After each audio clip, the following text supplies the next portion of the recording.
Hi, I'm Ben. I'm a photographer. I give GIMP 3 out of 5, and for more reviews like this, click below.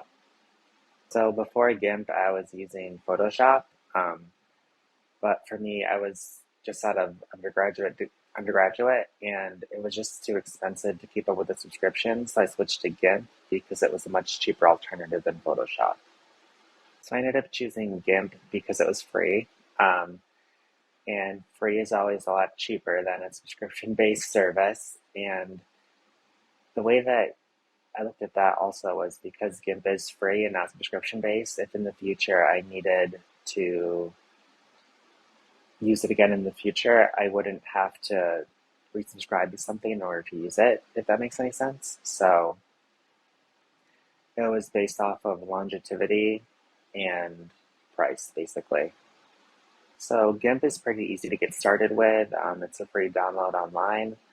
Um, the user interface is a little chunky sometimes, so for that I went to YouTube basically to figure out how to use it.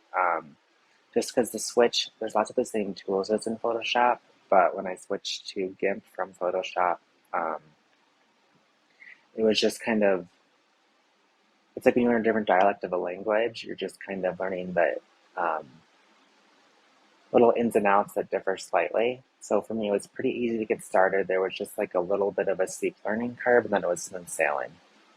If you're thinking about getting GIMP or starting to use GIMP, my advice would be to just download it and give it a try. It's free, so like, what do you have to lose?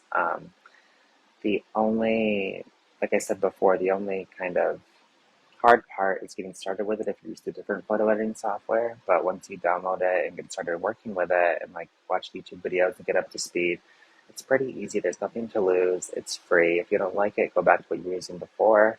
But chances are you'll find everything you could find there in GIMP for free.